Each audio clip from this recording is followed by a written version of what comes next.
des étudiants qui vivent l'Europe depuis 10 ans, l'IFSIT Sarreguemines est en partenariat avec son homologue allemand SHG et en une décennie, ce sont 500 étudiants, 400 allemands et 100 français qui ont effectué un stage dans le pays voisin. Cet échange transfrontalier va continuer. Les dirigeants du CIDEM ont le sourire, les résultats de 2 enquêtes viennent d'être dévoilés. La première a été réalisée avant l'extension des consignes de tri et la seconde ensuite. Les résultats obtenus sont bien différents, ils démontrent une baisse du tonnage de refus de tri de 34%, entraînant une baisse des coûts de traitement de ces refus de tri de 32%. Les collégiens obtiendront peut-être encore de meilleurs résultats. Les élèves de 3e viennent de passer les épreuves du brevet. Ils sont près de 26 600 cette année dans l'académie à se lancer dans la course à leur premier diplôme. Ils viennent de terminer un marathon de 2 jours. Repoussée d'une semaine en raison de la météo, la fête de la musique vient de se dérouler à Sarralbe. Plusieurs groupes locaux se sont succédés sur scène, dont le Tuesday Acoustic Band, Maxence Schmidt-Nibel ou les artistes de l'école de musique de Sarralbe. Et ce soir-là aussi, le soleil était de la partie. Cette émission sera riche également d'idées de sortie, d'informations économiques et j'aurai aussi l'opportunité de m'entretenir avec Adélaïde Doll et Laetitia Conrad, 2 membres de la toute jeune association Les Aventures d'Austin et 10 sur 10. Elle vient en aide aux parents d'enfants atteints de troubles du neurodéveloppement. Pour l'heure, intéressons-nous au milieu hospitalier. Devenir infirmier et recevoir une formation bilingue franco-allemande, c'est tout à fait possible grâce au partenariat entre l'IFSIT Sarreguemines et son homologue allemand en SAR, la SHG de Bildung, une coopération qui va se poursuivre ces prochaines années car les 2 partenaires ont souhaité pérenniser cet engagement pour une santé sans frontières. Reportage de Camille Henriot et Marie-Morgane Pires. C'est la reconduction d'un partenariat de 10 ans qui vient d'être signé à Sarreguemines.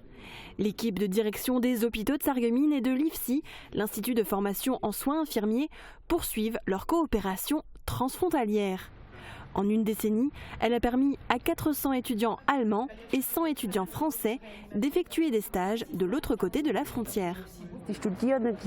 Les étudiants français seront formés par la SHG Bildung dans les cliniques de la SHG. Par exemple, à Völklingen, sur la clinique de Sonnenberg ou à Mertier. Et on regarde ensuite, selon les besoins et les retours de nos partenaires français, s'ils vont en cardiologie, en neurologie. Ça va être notre mission. J'ai été pris dans le service de réanimation chirurgicale. Donc pendant 7 semaines, les infirmiers français ne font pas forcément les mêmes soins qu'en Allemagne. Il y a beaucoup de soins, par exemple les prises de sang. Déjà, ce n'est pas les mêmes soins qu'en France. Il y a différents protocoles. Bon, ce qui peut changer, ce n'est pas non plus les mêmes matériaux qui sont utilisés. Ce partenariat entre aujourd'hui dans une seconde phase. Pour accompagner aussi un certain nombre de projets que nous avons en commun entre les hôpitaux de Moselle-Est, donc à savoir les hôpitaux du CHIC Unisanté et d'autre part les hôpitaux de Sarreguemines et la SAG. Cette formation, nous souhaitons qu'elle accompagne également les coopérations qui sont présentes sur le champ de la cardiologie, qui vont se développer, on l'espère, prochainement sur le champ de la médecine nucléaire et demain peut-être aussi sur d'autres champs. Ce partenariat a aussi pour objectif d'optimiser la communication entre les patients français et allemands pris en charge de part et d'autre de la frontière dans le cadre des conventions franco-allemandes. Petit détour par Sarralbe, où la rue de la Gare a commencé sa mue. La municipalité est en train de refaire les trottoirs et les caniveaux des 2 côtés de la route, des travaux qui devraient durer moins d'1 mois et dont le coût s'élève à 100 000 €. Une fois ce chantier terminé, le département de la Moselle procédera au renouvellement de la couche de roulement pour que les automobilistes aussi puissent bénéficier d'une rue toute neuve entre le pont de la Sarre et la voie SNCF. Les habitants savent mieux trier et il y a moins de refus de tri à l'arrivée. C'est ce qui ressort d'une enquête Ipsos portée par Citeo auprès des usagers sur le territoire du CIDEM. Le sondage concerne la mise en place il y a 2 ans de l'extension des consignes de tri et de leur simplification. Une conférence de presse a été donnée pour présenter les résultats. Les détails dans ce reportage de Thibaut Desmerlet. Des résultats positifs et encourageants pour le CIDEM. Selon une récente enquête portée par Citeo et menée par Ipsos Observer, la simplification et l'extension des consignes de tri mises en place depuis 2 ans ont eu un impact sur les foyers du territoire. Le sondage s'est basé sur un panel représentatif de 602 habitants. Il montre que 85% des habitants savent que tous les emballages et les papiers se trient. Le fait de simplifier cette consigne de tri permet à l'habitant de mieux réaliser son geste de tri. En effet, c'est plus simple, c'est plus aisé, que ce soit sur le territoire national ou sur le territoire du SIDEM. Les habitants ont compris que c'était plus simple dorénavant de trier tous ces emballages et tous ces papiers. Toujours selon l'enquête, un quart des habitants du territoire du SIDEM, qui regroupe 10 intercommunalités avec chacune leur mode de collecte, déclarent trier davantage leurs emballages avec les nouvelles consignes. Plus de 3 habitants sur 4 considèrent que les nouvelles consignes facilitent le tri.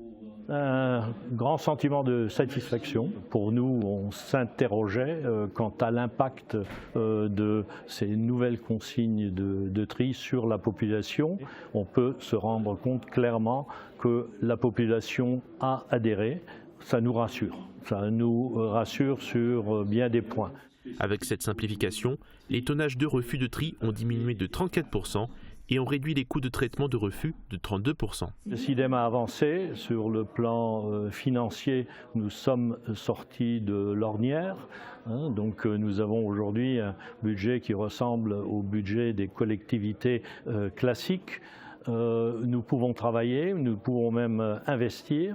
Nous avons des installations qui demandent à être suivies, à être rénovées, à être entretenues. Le SIDEM, qui transporte et traite les déchets, souhaite maintenant améliorer encore ses démarches envers l'usager et sensibiliser encore plus les 18-24 ans.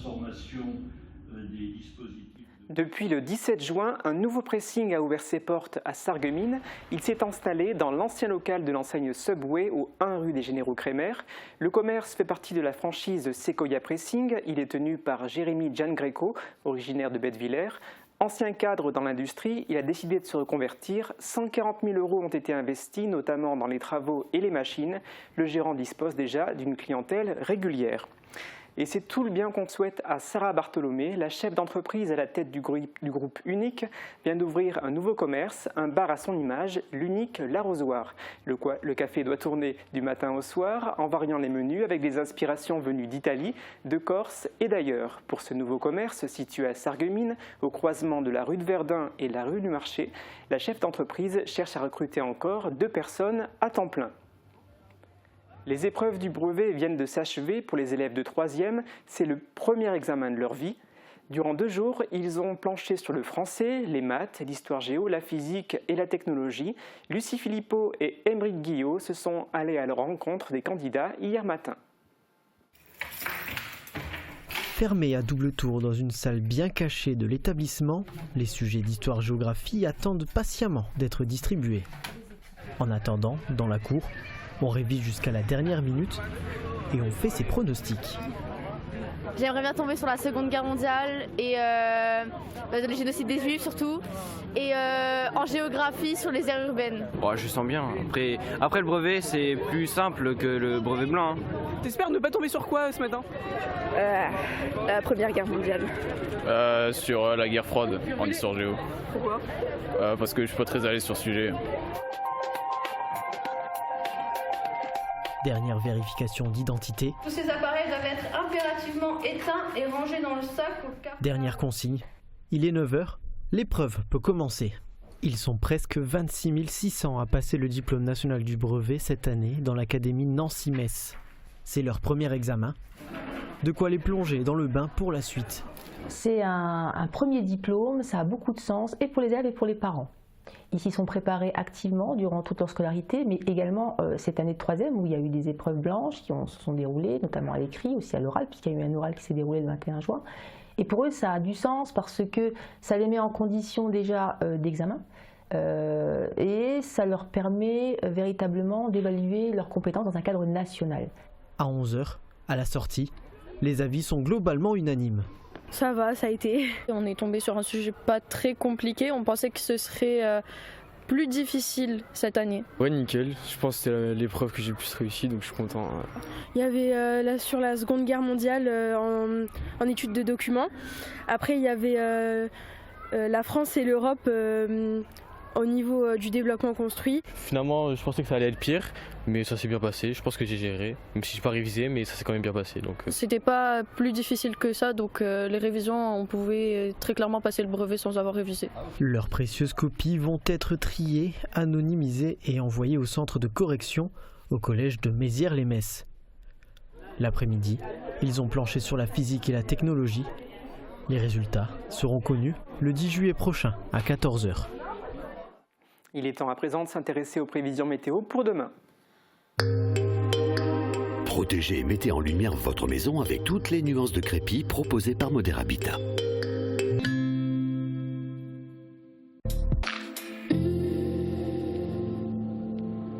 Bonjour tout le monde, la matinée de demain débutera sous les nuages et les averses, mais le ciel finira par se dégager dans le courant de l'après-midi pour laisser place à de belles éclaircies en soirée.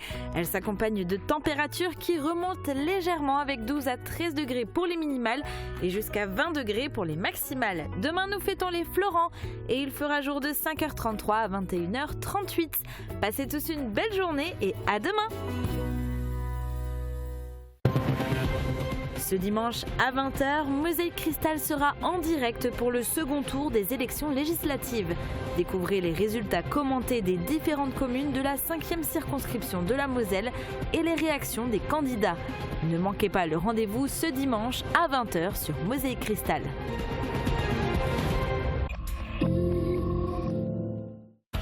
Le festival Les Étendards, nouvelle édition, spectacle, concert, cinéma en plein air du 6 juillet au 31 août. Profitez de nombreuses animations gratuites tous les week-ends. Ne manquez pas l'événement de cet été.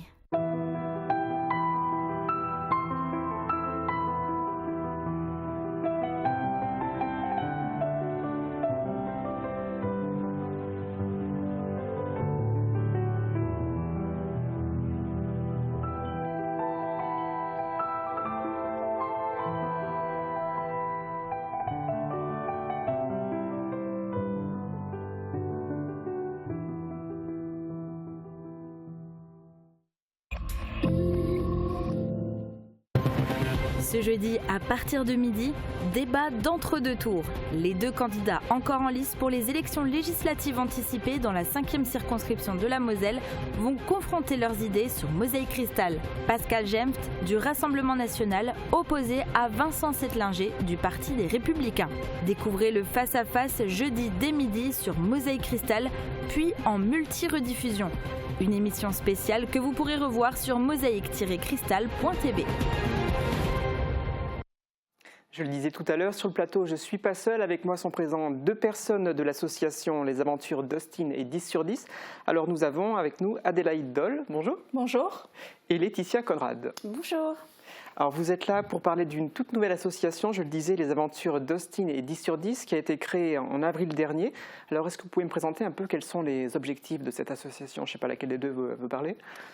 Alors, l'association a pour objectif de faire des rencontres, de mettre en relation des parents avec d'autres parents ayant des enfants atteints d'un trouble du neurodéveloppement, de créer des lieux de créer des groupes de parole, de faire des sorties famille. On prône beaucoup l'inclusion des familles entières, des sorties fratries, et puis avec des accompagnements prochainement pour les enfants atteints de ces troubles avec des professionnels de santé, des éducatrices spécialisées. Est-ce que vous pouvez me dire justement qu'est-ce qu'on comprend dans ces troubles du neurodéveloppement ?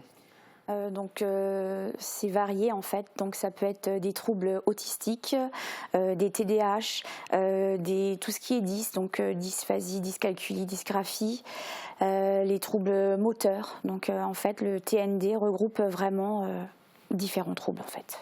Qu'est-ce qui a fait que vous ayez décidé de créer cette association ?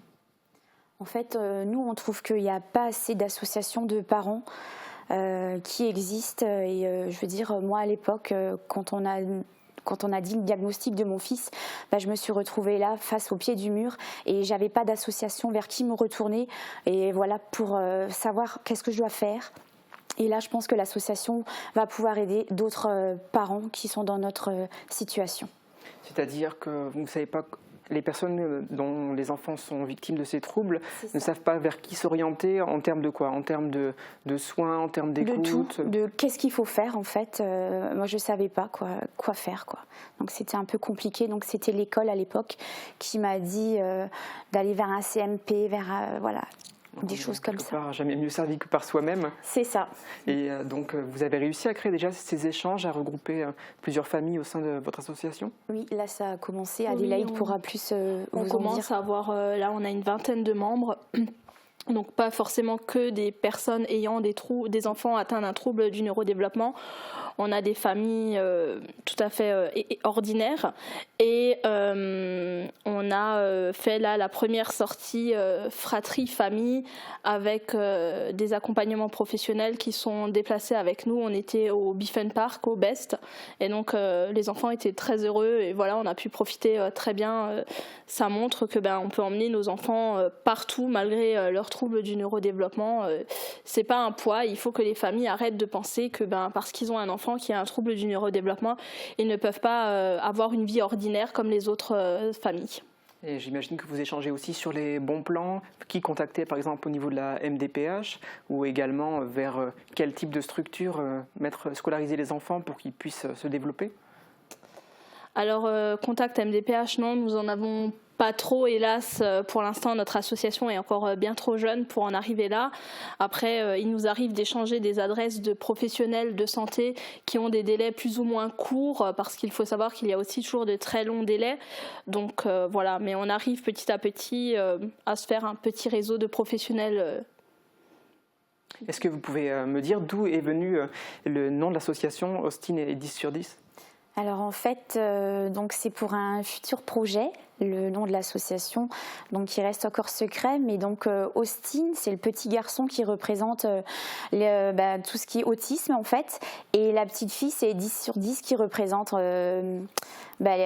tous les 10 en fait. D'accord. Okay. Voilà. Et je tiens à rajouter donc notre projet, c'est un projet qui a été longuement réfléchi. Créer une association, ça ne se fait pas comme ça, du jour au lendemain. Et par manque de chance, notre association aurait peut-être vu le jour un peu plus tôt. Mais nous avons eu la tristesse de perdre un papa dans notre combat. Et vous remarquerez que sur le nom d'Austin, il y a une étoile. Et c'est un hommage à ce papa que j'ai voulu rendre tout particulièrement parce que je pense qu'il aurait été fier d'être à nos côtés et de voir le combat qu'on mène pour tous nos enfants. Merci d'avoir partagé ce moment avec nous. Et donc, va s'afficher sur l'écran des contacts, un numéro de téléphone pour inviter justement les gens à rejoindre votre association. Merci. Merci. À présent, on va s'intéresser à quelques idées de sortie. Ce week-end à Ypres, c'est la fête grâce à la société Omnisport. C'est au complexe polyvalent que ça se passe. Vous pourriez vous y rendre pour regarder les quarts de finale de l'Euro de football, mais aussi pour danser avec un DJ. À Belferdin, la fête des Garottes fera son grand retour samedi dès 19h à la maison de quartier. L'association des citoyens vous proposera de participer à un bal champêtre animé par l'orchestre Facile à danser. À Vousvillers, on prend un peu d'avance si on vous propose ce samedi 6 juillet de célébrer la fête nationale. De nombreuses animations vous attendent rue des Vergers et impasse du Stade. On peut notamment citer la procession au flambeau à 22h30 et le feu d'artifice à 23h. Tout autre chose, vendredi à la piscine de Sarralbe, où est programmée une soirée aquamystère, les sportifs sont invités à prendre part à cet événement destiné à se renforcer musculairement tout en s'amusant. Le tarif pour participer à cette activité, ouverte aux plus de 16 ans, est de 10 €. Et si vous préférez le vélo, rendez-vous dimanche 7 juillet devant l'office de tourisme de Sarreguemines pour une balade avec l'association Sarreguemines à vélo. Ce sera en toute convivialité, mais pensez à apporter votre pique-nique. Je laisse le trésorier de l'association vous en dire plus. Alors dimanche, dernier rassemblement de la saison de notre association Sarreguemines à vélo, qu'on a intitulé Casque à vélo, puisque l'idée c'est de profiter des pistes de la Casque et de faire un long tour de 32 km de Sarreguemines jusqu'à Bliesbruck, puis de revenir. Donc ce sera bien parce que ce sera ouvert aux enfants, ce sera plat, ce sera facile. Et en milieu de parcours, au bout d'une heure, on s'arrêtera pour tous pique-niquer ensemble en compagnie du maire de Bliesbruck et de ses adjoints qui nous accueilleront directement en mairie. Donc en plus, on a un partenariat avec l'Office du tourisme qui mettra gratuitement à disposition des vélos électriques. Donc c'est l'occasion pour ceux qui voudraient les tester, d'essayer de voir ce que donne un vélo électrique. Donc voilà, ce sera une super balade pour utiliser les pistes de la Casques et pourquoi pas donner des envies à utiliser le vélo de plus en plus souvent, peut-être pour aller au travail, pour les trajets du quotidien, et donc faire attention à sa santé. Comme le trésorier de l'association a pu le dire à l'instant, la location sera effectivement offerte au niveau de l'office de tourisme, mais il faudra toutefois s'acquitter d'une caution de 200 € qui sera rendue après la sortie et la restitution du vélo. Pour réserver votre vélo électrique, vous pouvez contacter directement l'office de tourisme.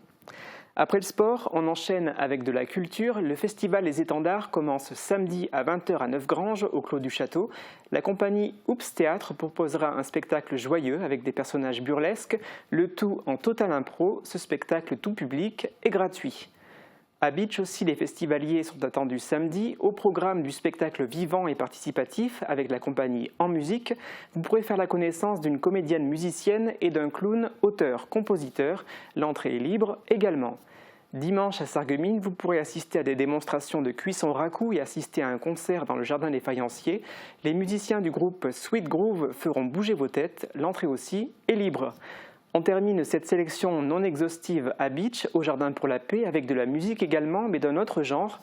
Vendredi à 19h, vous aurez droit à du blues folk rock avec le groupe Canyon Rust. Ce sera à l'occasion d'un barbecue concert. Renseignements et réservations au 03 87 96 95 03. On termine en musique avec la fête de la musique à Sarralbe, reportée à cause des conditions météo. Elle a pu cette fois-ci se dérouler sous un beau soleil. Plusieurs groupes musiciens et artistes se sont succédés devant un large public au complexe François Mitterrand. Reportage de Camille Henriot et Thibaut Desmerlet.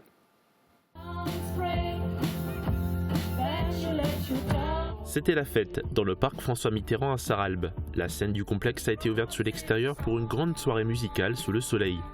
Parmi les artistes, il y avait le Tuesday Acoustic Band, originaire de Holvin.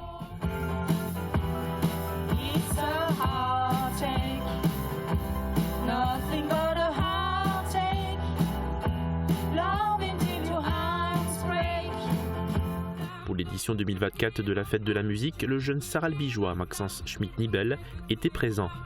Il a notamment interprété la chanson « Voilà » de Barbara Pravi, la chanson qui a terminé deuxième à l'Eurovision. Voilà qui je suis, me voilà même si les années c'est fini, me voilà dans le bruit et dans la fureur aussi. La musique municipale de Sarralbe a ramené ses instruments pour aussi célébrer la musique.